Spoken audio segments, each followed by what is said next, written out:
Welcome to the Graduate Job Podcast, your home for weekly information and inspiration to help you get the graduate job of your dreams. Welcome back to the Graduate Job Podcast with your host, James Curran. The Graduate Job Podcast is your weekly home for all things related to helping you on your journey to finding that amazing job. Each week I bring together the best minds in the industry, speaking to leading authors, entrepreneurs, coaches and bloggers who bring decades of experience into a bite-sized weekly 30-minute show. Put simply, this is a show I wish I had a decade ago when I graduated. This week I speak with author, blogger and former tenured professor Karen Kelsky, who shares with us her secrets of how you can turn your PhD into a job. Now, you might be thinking, I don't have a PhD, what good is this for me? But you'll be very wrong indeed, as Karen shares a wealth of insight that PhD or not will blow your socks off. Amongst other topics, we cover why being yourself could be holding you back, why you should think again about stating how passionate you are for a subject, and why the job market is just like dating. Whether your academic experience goes up to a PhD, or if it ended when you were 16, this is an episode you won't want to miss. As always, all links we discuss and a full transcript are available in the show notes at graduatejobpodcast.com/PhD. But without further ado, let's dive headfirst into episode 29. Excited by our guest today, we've gone global in our search for the best talent to speak to.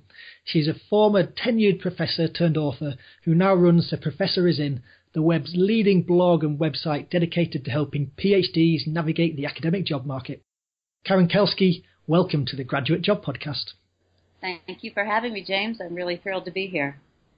So I've given the listeners a vignette of your work history. Would you like to tell us more about how you left the world of academia and came to write The Professor Is In blog and your new book of the same name, which came out last week? Sure, I'd be happy to.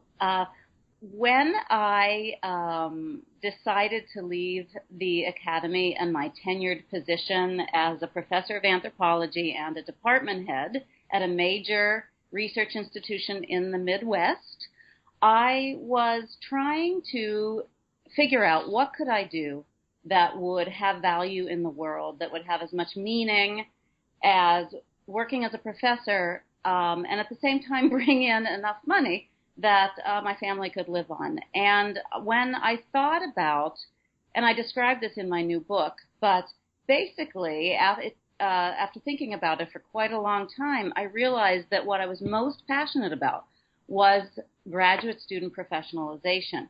And over all my years in the academy, I had seen countless job applicants come through seeking tenure-track positions in my departments and absolutely making fools of themselves, bombing the interviews. And in fact, I myself, back when I got my first job, had crashed and burned, terribly humiliated myself in my first year searching for a tenure-track job. And all of this was because tenured professors who are the advisors don't provide professionalization advising. They only focus on the dissertation. They don't focus on job search skills. So I realized I had a passion for that. I realized I had an enormous knowledge base for that.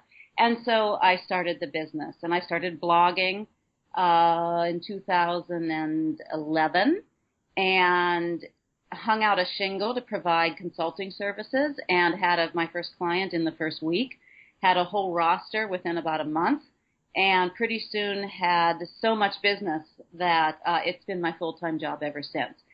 It's been so popular that eventually it became clear after 4.5 years of blogging and speaking around campuses around the U.S. and elsewhere that there was a need for the book so that people could have all the information in a handy reference guide on their desk and not have to navigate a blog. And so that's when I found an agent and we found a publisher. And everybody was very excited about the project from day one. And so I'm very pleased at how quickly it came out, and now it's out. Excellent. And we're going to sort of base the interview around some of the content from the book. So starting at the beginning with academia, how is the wider academic job market looking in 2015? It's a disaster. The large context, of course, is the corporatized university And the UK is really leading the way in that, although the US is right there with it. But basically, there is an idea that the university has to be run like a corporation, and you have to cut costs while at the same time vastly increasing the managerial class at the upper end, who are the most expensive people in the business. So you cut costs by cutting your actual staff, in this case, professors. So right now we have a case where it's, at least in the United States, it's 75% adjuncts and non-tenure track contingent faculty and only 25% tenure line or tenured faculty. And those proportions are just worsening with each passing year, and they have not improved since the economy has quote-unquote recovered after the Great Recession. Because of that, there are precipitously fewer tenure-track jobs for people to apply for, and individual jobs often get 300, 500, even 1,000 applications. In a field like English, you're at the upper end, like in the 900 to 1,000 applications. So it's pretty rough out there. Wow. And without wanting to depress people, I mean, how challenging then is it to stand out? It's a silly question really, but if you're one in 1,000 applying for an English tenured job, you're really going to have to be struggling there. Yes, it's very difficult. And what happens is candidates feel desperate, and their desperation leads them to approach it from a place of emotion. And so they write job applications that are highly, what I call hyper emotionalized.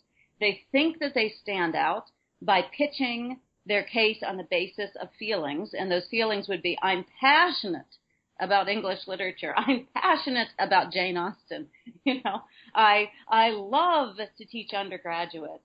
I'm eager to work at your institution. It would be a privilege and an honor to teach alongside you. And that's exactly the opposite of what you should do. So that's the primary mistake I see people making. And what I work with them to do is switch over to focus on their substantive, actionable evidence of their records and leave all the emotionalism and the rhetoric out. Excellent. And what are the characteristics then you'd say of a competitive candidate? So taking aside the hyper-emotional side, what aspects should they be bringing out in their applications? It's a pretty clear-cut set of qualities that a competitive applicant will have. They will have peer-reviewed publications, ideally in high-ranking journals. They'll have major grants, typically national or international level grants. They will have attended, spoken at, and led panels at major national and international conferences. They will have recommenders who are important in the field and well known and who write good and up-to-date letters. And finally, they will have job application documents as well as interviewing skills that showcase their actual accomplishments, as I was just saying earlier, rather than a kind of desperate neediness to be employed. Because in a way, I often say this, the academic job market is a little bit like dating. If you come across as too desperate and needy, you're not going to make them love you. And so in a way, you have to look a little bit hard to get. You have to look like, wow, you have to make them feel like, wow, we really wish we could get that candidate, but she's going to be really hard to land because obviously she's in great demand. And if you can deliver that feel with a solid record in your application, you're going to do better. I love that analogy, and it's whether it's dating or job applications in the academic or non-academic world, you can smell desperation a mile off, and it's not attractive. In the book, I use the metaphor of the prom. I say it's like the prom, but I'm not sure that the prom is translates to a UK audience. Do you guys have proms? They're slowly starting to creep in as the Americanization of the education system. But they have them, they're appearing now. Yeah. I love the chapter in the book called Why Yourself is the Last Person You Should Be. Yeah. Why is this the case for PhD students? Because graduate school is a very long process. If you've done a PhD, typically it's a minimum of 5 years, and in many fields it may be 10 or even longer. A field like history is often a decade long to complete the PhD. And what happens is you are socialized to behave in a certain way, which is very, very deferential, and in some cases almost obsequious, because of your position as a graduate student, a lowly graduate student vis-a-vis the faculty. And it isn't that the faculty explicitly demand this of you. It's just, or that the faculty are, egomaniacs typically, who insist on this kind of behavior. It's just the way graduate school is structured.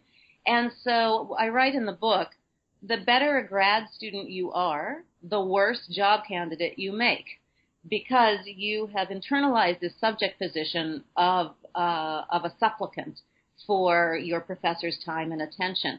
And you have to overcome that subject position entirely when you go out on the job market. You have to comport yourself like a peer, like a professional, like a fellow faculty member yourself. And nobody has given you any training whatsoever in how to do that, or even told you that you need to do that. And that's where the gap comes in. And that's what I try to remedy in all of my writing on the blog and in the book. And just go back to the previous point of, as you mentioned, with coming across as desperate. If you've got that mentality that you're lower than everyone else, it's gonna come across in the interview and CVs as we'll talk about. Mm-hmm. So moving on to the different aspects of the application, and starting with the CV, can you talk us through the nuts and bolts of a good academic CV? Sure. A good academic CV will be quite different from a resume for the business world, because resumes typically will have a lot of qualities that make them stand out, like formatting, artistic flourishes, different kinds of fonts. Basically you're trying to make an aesthetic point as well as a substantive one. But the academic CV is a profoundly conservative document. It is unadorned. It does not have any special aesthetic or artistic elements outside of perhaps a field like architecture or art history. There may be exceptions in those two fields, but otherwise you're using a classic font like Times New Roman, and it is black and white, and it is basically a list. And the headings are the critical element here. Which headings do you have, and what order are they in? You always begin an academic CV with your education, and you start with your PhD first, and then you go to your professional appointments, then you go to your publications, which again are the gold standard of your academic record, and then from there you go down to your conferences and your awards and grants and fellowships and your teaching experience and so on and so forth. Would it tend to have an executive summary at the top, or is it just straight into the academic experience?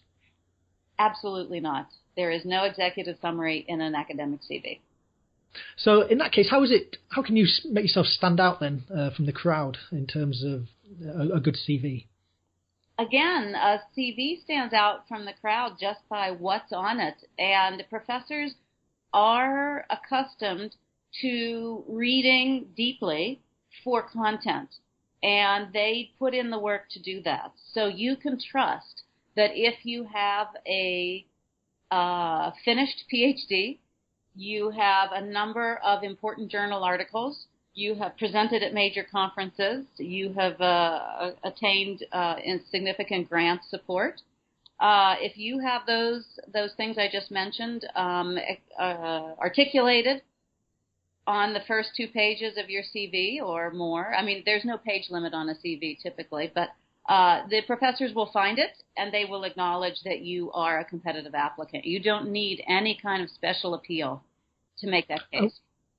And would you recommend 2 pages, or in your experience, is it the more the better? The more the better in academia, unless, of course, the application has said, specified, only submit a 2-page CV. But that rarely happens for a job. Sometimes for grants, they will specify a shortened CV. But in the United States, at least, there is no page limit for a CV, and frankly, the longer the better. But don't fill it up with a bunch of fluff that is not competitive. People don't like to see it. We call it padding, and we don't like to see it. So don't artificially inflate the length of your CV to try to make a stronger case. People really do read it line by line with that professorial skepticism to really see, are you making good choices with your time of productivity in terms of publishing and conferences and grant support and teaching. And the covering letter that will go with it then, does that have more scope for some of the sort of flourishes, or is it again very a dry, factual document? In The Professor is in Philosophy, the cover letter as well is fairly dry. And I have found that that works and that that's effective. That's what I work on, is helping people to understand that putting the facts of their record first and foremost is the most effective appeal they can make for a tenure-track job. I have an idea that I talk about in the book. It's called the academic skepticism principle.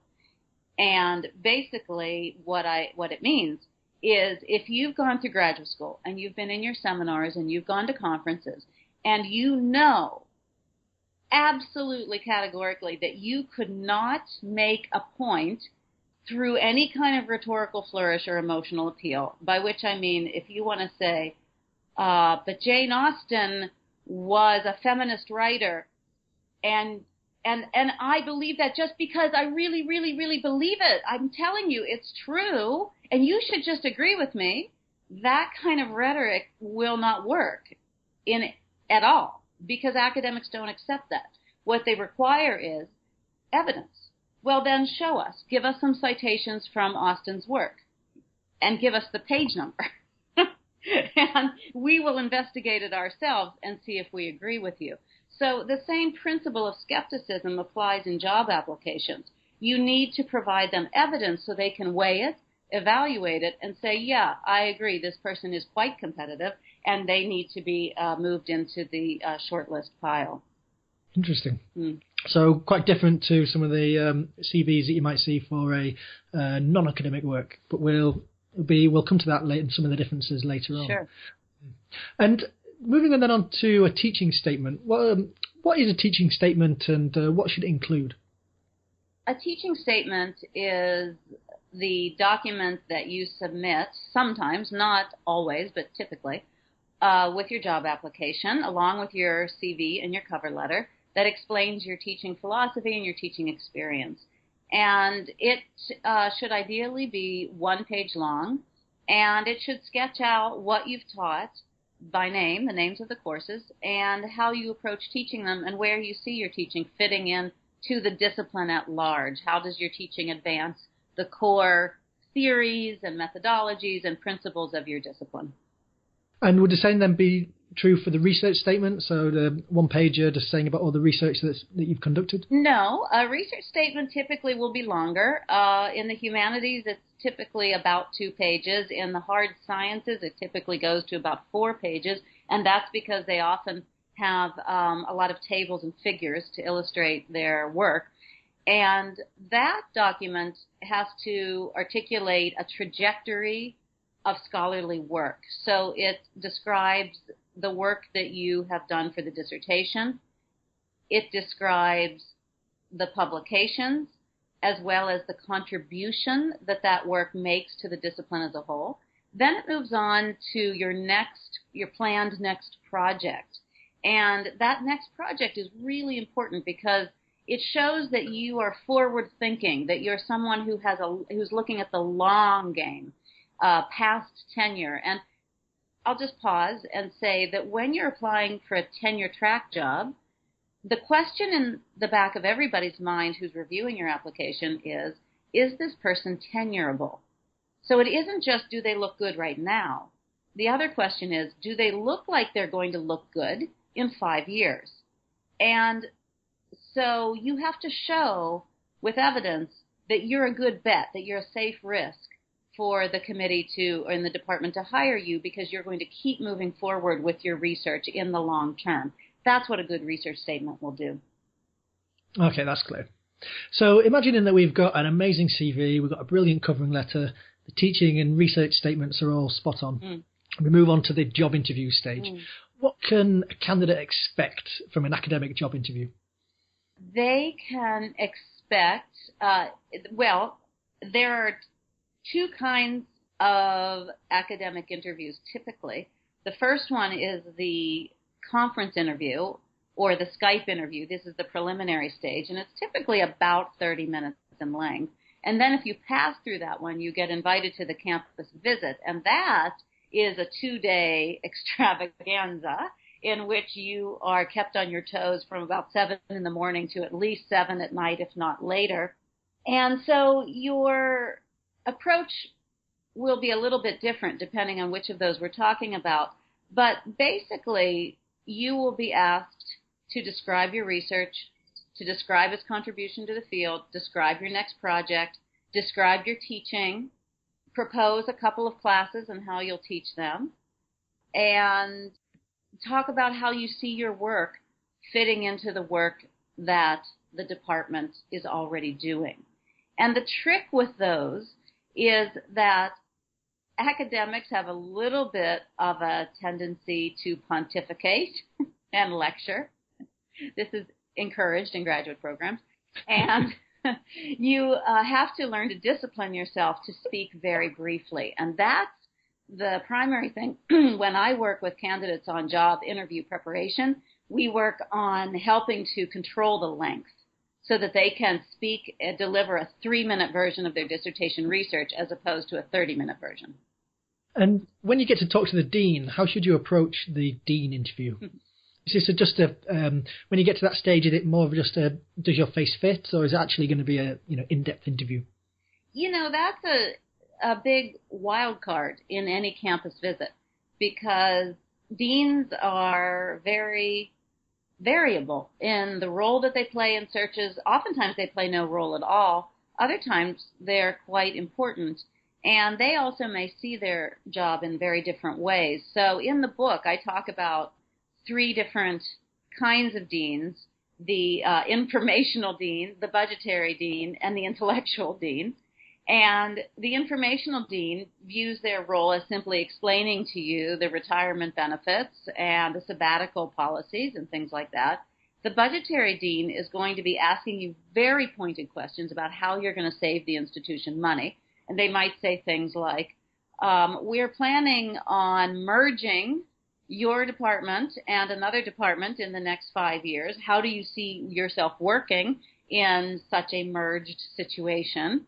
And you have to not be too startled by that and be prepared to respond in kind.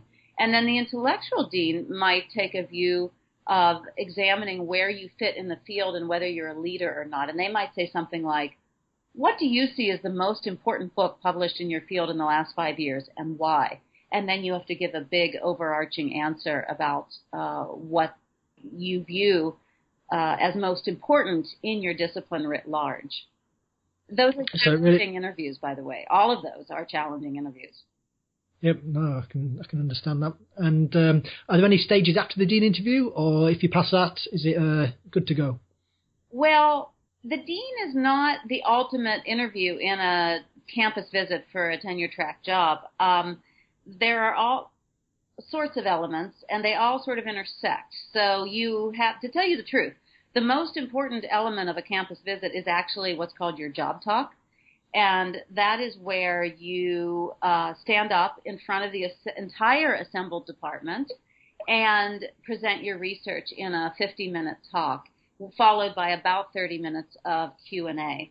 That is the cornerstone of any campus visit at a research institution, and you can't get the job unless you absolutely ace that job talk. The dean's interview, by contrast, is actually quite a bit less important than that.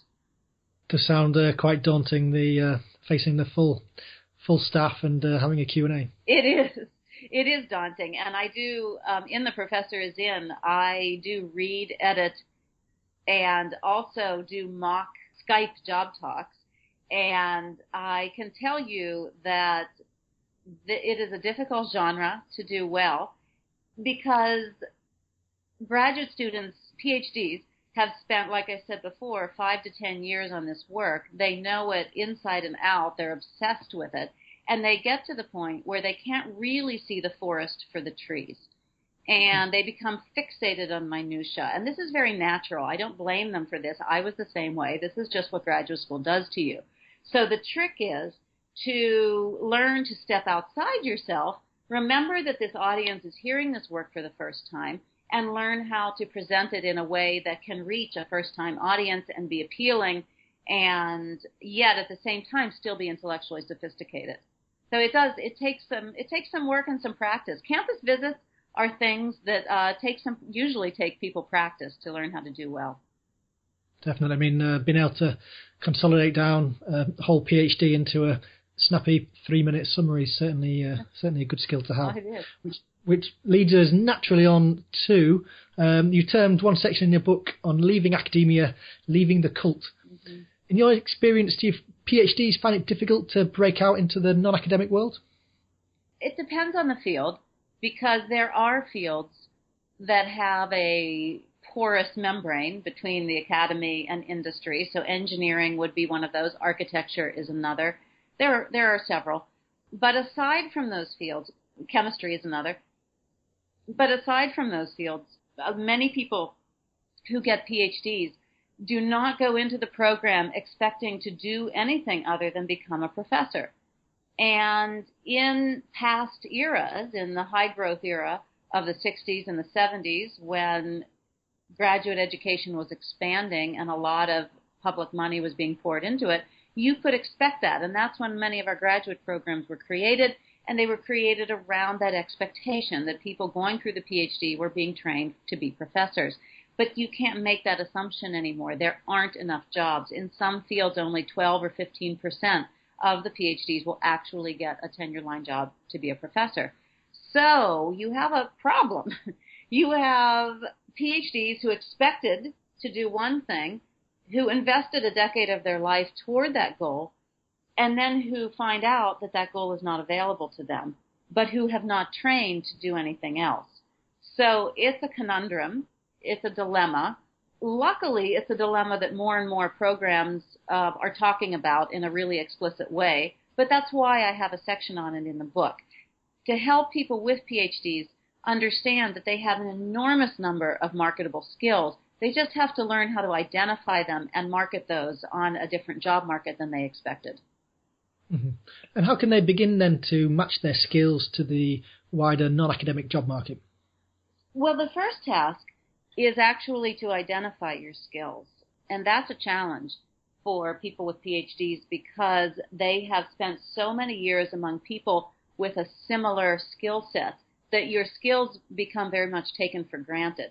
The example that I like to use is I'm a Japan anthropologist by training. I lived in Japan for many years to do my research, and even prior to entering graduate school, I lived in Japan, and I'm fluent in Japanese. As a Japan anthropologist, every one of my colleagues was fluent in Japanese. So we didn't go to conferences and brag, well, you know I am fluent in Japanese. That would be preposterous. You never mentioned it. I mean, it would be déclassé to mention that. But if I had to make the transition out of the academy, suddenly my fluency in Japanese would become a very, very marketable skill, but I have to learn how to present it as such. And that's just one example. There are countless others. There's public speaking, there's writing, editing, statistics, survey methods, interviewing, all of these skills. And I'm speaking from an anthropologist perspective. Those are skills we typically have. But no matter what your field, you have all those skills. So the first thing is identify them, tally them, brainstorm, don't censor yourself, really free your mind, liberate your mind to realize how multi-talented you really are. If I could add one more point to add on to that, one of the things about graduate training is it constantly tells you what you're doing wrong and where you're lacking. It is a critique-based experience. And the outcome of that is enormous insecurity. And you're very accustomed to thinking of yourself as what you're lacking. Well, I haven't really finished reading that book. I haven't really finished chapter 4 of my dissertation. I haven't finished that article yet that I was supposed to get out. That's the world that PhDs live in. You have to overcome that negative self-talk and that negative self-image and reverse it. I am capable of speaking Japanese. I'm excellent at speaking Japanese. I'm excellent at statistical analysis. I'm an excellent writer and editor. These are not things we are accustomed to saying to ourselves or to anyone else. So that's the big obstacle for anybody moving from a PhD out into the non-academic world. It's a really good point, and I think it's very true for all types of job application. Yeah. People often focus on the negatives instead of what they can do. Mm-hmm. Unfortunately, Karen, time is running away with us. So one final question before we move to our staple of weekly questions. Sure. Would you recommend people applying for jobs while still doing their PhD, or would you recommend that they finish and then start applying? Oh, that's a great question. Thank you for asking that. I absolutely recommend that people start applying while they are still doing their PhD. You are competitive when you are an ABD status, which is what you're called when you have ABD means all but dissertation, and it means you've passed all of your requirements of the program and you've now been released to do your research and write your dissertation, and you won't come back to the fold until you actually defend that dissertation. During that ABD period, you are typically quite competitive as long as you have those publications, those conferences, those grants, and those references that I mentioned before. And so do absolutely put your toe in the water of the job market. It will show you what you need to learn. You may not succeed in getting a job that first year, and that's fine. You're still in the grad program, and you have another year, another several years to keep trying. But getting that early experience is a very clarifying experience, and usually can help make you make better choices over the coming 1 or 2 years to be marketable when the stakes get much higher after you've actually finished. That's great advice. You can't get too much practice. No. Excellent. So, Karen, moving on to our standard weekly questions. What one book would you recommend to our listeners that they should read?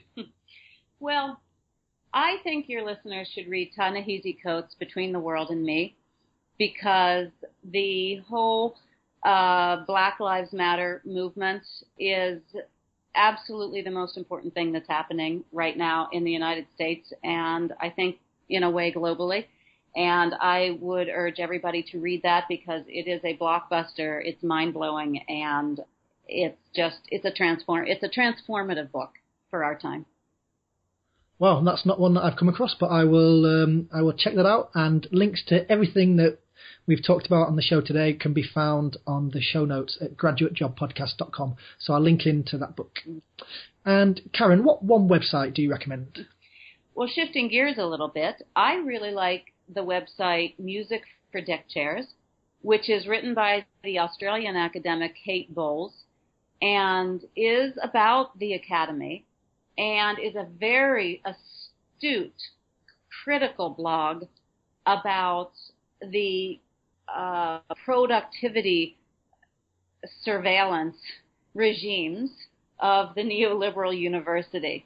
And for anybody, particularly in the UK, where this has become a real crisis for universities under the REF system and so on, but anywhere, Australia, the United States, these forces are reshaping the university as we know it. And her take on the way that faculty and student time is being surveilled and manipulated is really important work. That sounds an interesting website, and I will check that out.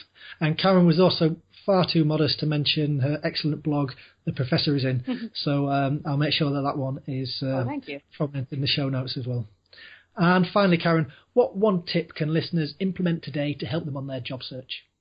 Well, if they are seeking an academic job, take your CV, go to my column in the Chronicle of Higher Education, which is called Graduate School is a Means to a Job, or you can do the same in reading part 2 of my new book, and line by line and word by word, go through your CV and see if your record matches up with the things that I articulate are essential to be a competitive tenure track candidate.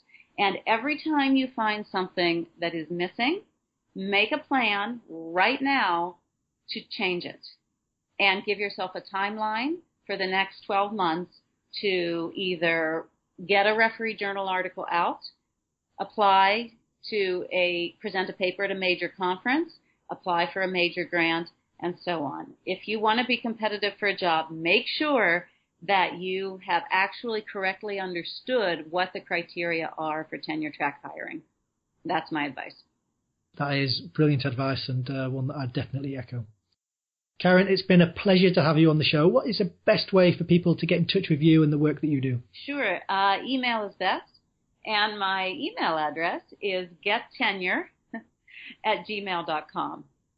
Excellent. And I will link to that and also your Twitter and the website in the show notes. Wonderful. Karen, thank you very much for appearing on the Graduate Job Podcast. Thank you, James. I really enjoyed it.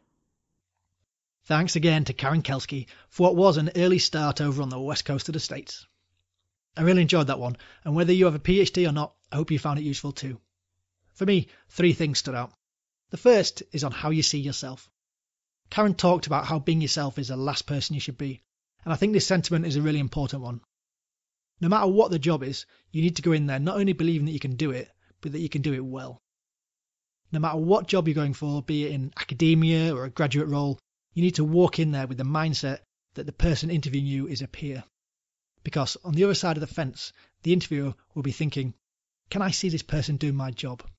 Could I put them in front of the clients or students or whoever it might be? If you walk in deferentially believing that they are above you, then this isn't going to come across. Now, I'm not talking about being arrogant, but just having confidence. You've earned the right to be at the interview, otherwise you won't be there. So act like it. The second point for me is on the difficult task of recognizing your own skills. I love Karen's analogy of being able to speak Japanese. And often it can be really difficult to look at your own skills objectively, as we often take for granted things which come naturally to us. That is why it's really important to get honest feedback from those of you who you know well, be it friends, family, co-workers, fellow students, whoever it might be. But to spend the time and think about the skills you have. And as she said, don't focus on what you don't have.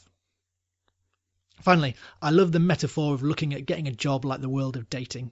And be it dating or jobs, everyone always wants what they think they can't have. Now, I'm not suggesting you start negging the interviewer, but as I said in the first point, you need the confidence that you deserve to be there and that you'd be great at the job, that you're ready for the job, and that you're in demand. Think of the nightclub and the last blokes knocking around on the dance floor at 2 a.m. Nobody likes desperation. Make sure that's not you. There you go, episode 29 wrapped. For a full transcript of everything that we've discussed and all the links, check out the show notes at graduatejobpodcast.com/PH.D. If you've enjoyed the show, let me know on Twitter. My handle is @gradjobpodcast. Please do leave a review on iTunes or Stitcher Radio. As I say every week, it's the best way other than sharing us with your friends to show appreciation for the podcast, and it helps massively in the rankings on iTunes. Now, do you want to make sure that you get each episode delivered to you for free so you don't miss a thing? Of course you do.